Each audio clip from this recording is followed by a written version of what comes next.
Находимся сейчас на Кичуйской крепости, это же Кичуйский редут, классическая звездчатая крепость, как их называют. Почему звездчатая? Потому что вот эти лучи, они как раз образуют основные оборонительные вектора. Вот на этих лучах ставились обычно пушки. Почему была такая выбрана система фортификации? Если неприятель идет с разных сторон, вектор прострела везде одинаковый. То есть вот здесь поставили пушки, здесь поставили пушки. У нас прострел получается на 360 градусов. Почему в середине 17 века именно эта форма была выбрана как самая оптимальная с точки зрения артиллерийского обстрела? Как раз к тому времени у нас уже и пушечная артиллерия была великолепно развита. В свое время наиболее удобная была вот эта крепостная круглая форма. Но она не удовлетворяла оборону с той точки зрения, потому что были закрытые сектора. И вот в середине 17 века появляется вот уже такая фортификация. Как они называются? Крепости звезды. Виталий, какие впечатления? Какие размышления по этому поводу? Поскольку сооружений, называемых ныне звездными крепостями, находятся десятки сотен и по всему миру, а не только по России, и полностью совпадает и их конфигурация, их, предположительно, да, там где-то сохранились архитектурные формы, вопросы возникают следующие. Давайте себе представим такую звездную крепость, действующую, с пушками, и идет войско. Войско что сделает? Войско его просто обойдет. Раз. Если войско его будет захватывать, то тоже, вот угловая пушка, вот они с этой стороны заходят, вот она по ним пальнула раз, вот ее тут перезаряжают два, и вот они уже у стены, вот уже они через стены, тоже не очень понятно. Потом, если их такое огромное количество и по всей Европе, и они все одинаковой формы, от кого тогда они ожидали этих нападений? И от кого они, собственно, оборонялись? От малых отрядов? Да, вообще не вопрос. Воображение, знаете, представляет, что люди после каких-то событий, да, были разрозненными на какие-то кланы, на какие-то отряды, да, и каждый из них... Вот, смотрите, что у нас там творится. Это Сергей Саблин у нас решил испытать свой автомобиль. Опасно, но интересно. Слушай, он молодец. Поэтому, друзья, на самом деле, да, вот сядем вместе у костерка, потому что многие исследователи бьются ровно над этими вопросами. Очень понятна конфигурация, понятно, что это действительно очень рациональное фортификационное сооружение, но рассчитанное только вот на небольшие отряды, которые могут, значит, за добычей тех или иных ресурсов, собственно, охотиться. Каких ресурсов? Тех ресурсов, которые находятся в этой крепости. Что это за ресурсы? Что, еда? Человеческий это ресурс? Деньги, что ли, там какие-то лежат? Виталий, вот Виталий Владимирович очень правильную вещь сказал. У нас же этих оборонительных линий, там и Закамская и прочее, их огромное количество. Начали их строить примерно в начале 17 века. Я когда этим вопросом озаботился, у меня был тот же самый вопрос. Какой смысл? Даже у вас если 200 километров линия, что мешает неприятелю? Они 3-4 дня потратят и обойдут. А дальше нашел очень интересную вещь. Здесь есть две проблемы. Во-первых, проблема. Вот посмотрите, какое количество земляных работ. Надо вспоминать, что прокат у нас появился в середине 19 века. То есть копали это деревянными лопатками и кирками. Причем в документах написано, что вот такие крепости строили чуть ли не за 2 года. Даже не 10 тысяч человек пригонит. Не было такого количества людей. А потом, когда я нашел дневниковые записи, это был поручик Рычков. По приказу Екатерины II он занимался созданием Закамской оборонительной линии. И он в своих дневниках пишет, что вот мы занимаемся, но на самом деле чаще мы не строим, а восстанавливаем какие-то более древние линии. Почему они так быстро строят? То есть не брали и восстанавливали. Каких это, естественно, уже не волновало, им нужно было выполнить заказ государства на самом деле. Тогда между редутами могли стоять и артиллерия, и войска, и конница между редутами. А редуты выполняют ту функцию, которую выполняли в ту же Великую Отечественную, дзоты, доты и так далее. Да? То есть, на самом деле, в большинстве случаев мы имеем дело с так называемыми объектами вторичного использования. То есть, когда-то до нас какая-то цивилизация для чего-то построила вот эти объекты. А потом стало удобно их использовать уже для средств обороны. Хотя, опять же, что такое гарнизон? Гарнизон, Виталий Владимирович, это сколько примерно человек? Ну, есть маленькие очень Ну да. гарнизоны, да, есть и 30 человек. Да. и, Ну, скорее и всего, 40 30, может, я человек, говорю, да, да. 30-40. А гарнизоны вот на этих оборонительных участках стояли на протяженности 10-15 километров. Ну, представляете, идет неприятель, даже конница 100 человек. Она сметет этот редут, пока, Или обойдет. в да, конце или концов. обойдет, что проще всего. Поэтому вот это самые интересные вопросы, и по этому поводу мы можем с вами поразмышлять. Но ответы мы не найдем, если мы будем размышлять в формате существующих представлений, Официальной истории. да, официальной истории. Не найдется ответов, не связанных ни кто это, ни зачем это, ни как, что случилось или что могло случиться, почему делалось именно так, и это было особенно рациональным. Это же не землянку вырыть и не окопчик. И такое количество и по всему миру. Значит, что-то с миром происходило, а не только с этой территорией. Так и другая проблема, еще не было такой плотности населения. Даже если согнать сейчас вот Совершенно все население Кичуя, Да. ну сколько им времени понадобится, чтобы лопатами и кирками Еще и построить этот деревянными объект? какими-то Лет лопатами, 15, если про может тот быть, период 20. говорить. А? За 15-20 лет справятся. Ну да.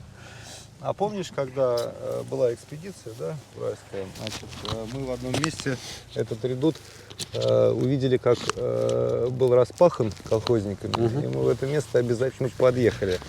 И было интересно, что там был оползень в этом месте, да, и посмотрев на срез, выяснилось, что где-то на глубине культурного слоя примерно 1,20 м идет известковая дорога.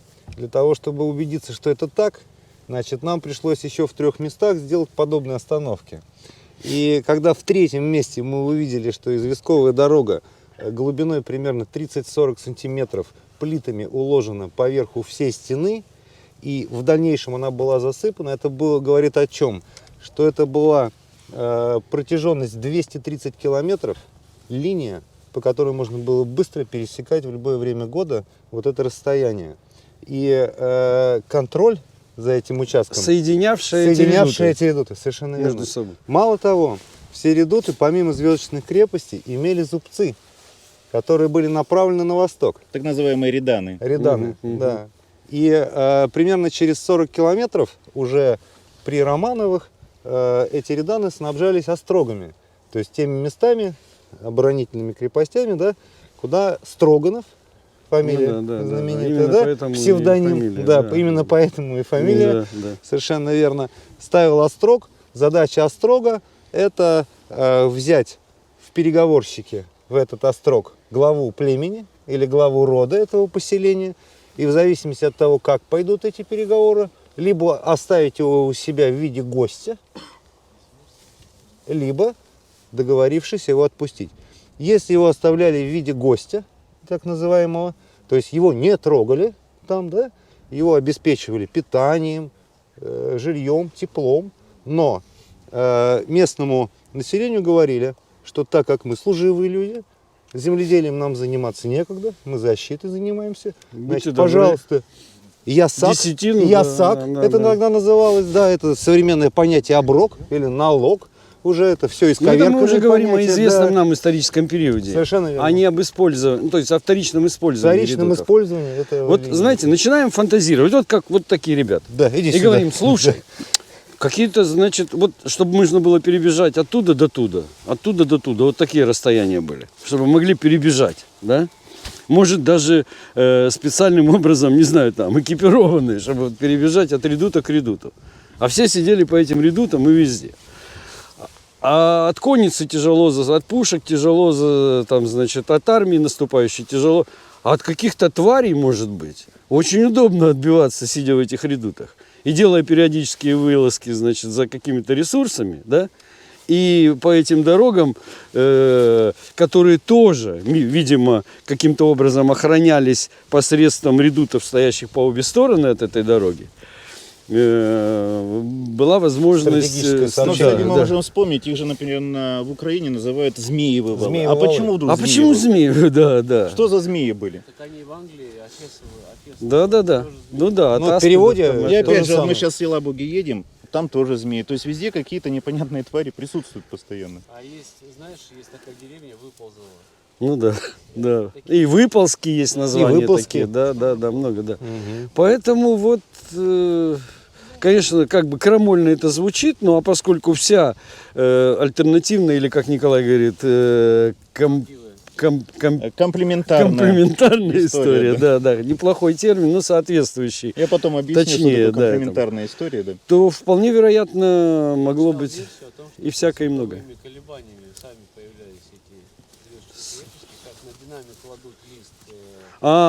Тоже интересно, да, тоже. Ну, они могли контур, да, какой-то Сережа обозначить. очень интересно сказал, потому что вот он правильно сказал, есть исследования физические, есть такая программа Мачкат. Можно туда загнать схему любой структуры и посмотреть, как распределяются в итоге магнитные поля. Так вот, оказывается, что звездчатая крепость имеет такую форму, что магнитное поле четко сосредотачивается на как раз вот этих Кончиках звезды. звезд. То есть, получается, напряженность магнитного поля стекает, грубо говоря, вот в эти вот... А если ее там можно каким-то образом собирать и аккумулировать? Это получается некая природная энергостанция. Да. А если по этой дороге известковой ее можно передавать? Да, передавать. Как по А еще, сланцу. да, а еще можно, если ее аккумулировать, сжимать и использовать, направлять, да. Словом, для воображения много. И вот мы находимся дорожек. на одной из таких, как раз вот старых Но звезд. когда-нибудь это не перестанет быть воображением, понимаете? Но для этого надо всю мировую историю. Чем мы, собственно говоря, с вами Вот вместе вы, в том может быть, числе как раз занимаемся. впервые видите звездчатую крепость. На самом деле она маленькая. Вот я вас уверяю. Вот есть такая крепость Красноярская, но не от слова Красноярская, Красный Яр. Она настолько большая, что в центр вписан стадион, например. То есть И это Ну, что-то ровно маленькое, та же да. форма, И большинство представляете? Ровно стадионов, та же которые форма. были построены в СССР, Да, они построены да, на местах звездных крепостей. Выборги большая. совершенно верно. Причем структура, там земля, там глина, там песок, там и все равно стремились. Причем для и- стадиона да, очень да. удобно, готовые зрительские трибуны. Да, То есть, по сути, это уже площадка готовая.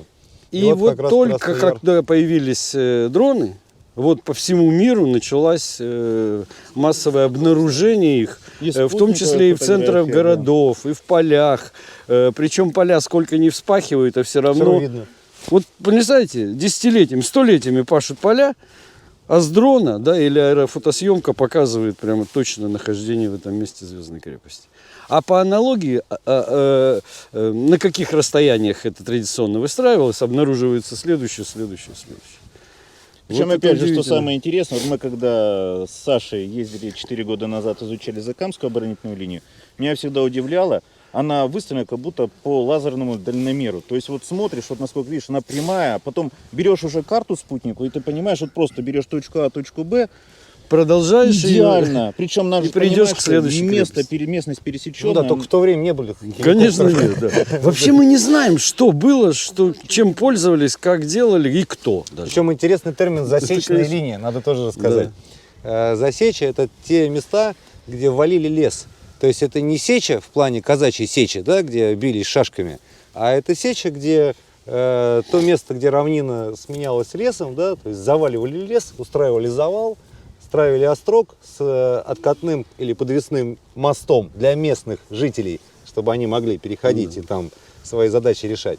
А уже неприятель через это место не мог пройти ни конницей, ни пешим набегом. Интересный момент, что весь ров, вот на планах официальных не показана структура этой линии. На самом деле она имеет следующий вид.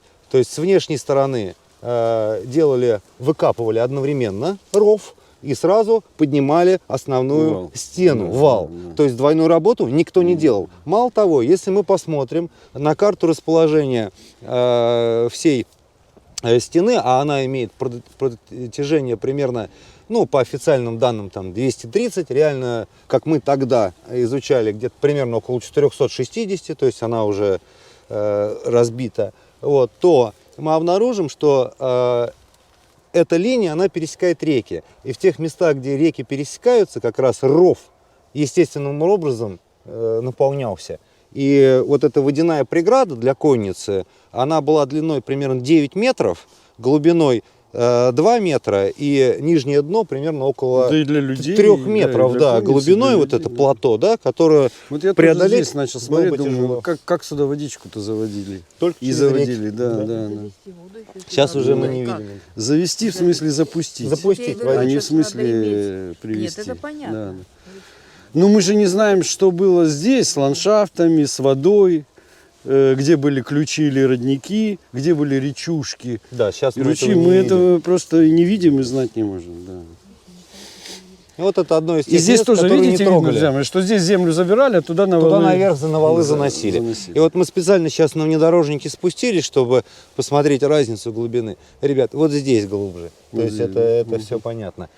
Там внутри, к сожалению, отработали черные копатели, там внутри есть яма. Но они ошиблись, потому что в середине, как правило, звездочных крепостей располагался главный источник жизни – вода. То есть устраивали колодец, да, ребята подумали, что там, значит, клад какой-то, да, отрыли глупо. Видимо, в советское еще время яма там осталась. Вот. На самом деле это типичный источник воды был для оборонительного сооружения. И вот он там в середине есть. Сейчас предлагаю прогуляться, если интересно, именно чтобы вот Да, просто геометрию по валу периметру пройти, да, почувствовать самим отснять объем работ. свое, почувствовать объем работ, да, и предлагаем выдвигаться дальше, потому что у нас сегодня очень да, интересная программа, и нам здесь находиться долго нельзя. Можно вопрос? Да. А есть здесь ближайшие крепости такие же? Да, значит, они находятся примерно, звезды, на расстоянии где-то 50-70 километров. Не все они отмечены на официальной карте, вот. Остроги отмечены. В группу будет отправлен план с местами расположения острогов. Есть немецкое название этих острогов. Значит, кстати, интересный факт, что, ребят, здесь была организована первая милиция. Слово «мили», значит, это воин с этрусского. Кстати, слово «милый», этот милый нам милый, а тот милый нам не милый. В общем, интересный момент. Это я предлагаю разобрать завтра на семинаре уже совместном. Да, вот эти вещи. Мы еще накидаем там задачек друг для друга вот таких. Вот. И как раз Да, для Виталия, да, для Николая, для меня это будет просто потрясающее вот обсуждение вместе. Вот. И вот эта милиция, да, то есть это охрана нас самих собой, да, то есть своими. Вот. А там уже чужие милые, не милые нам. Вот. Интересный момент.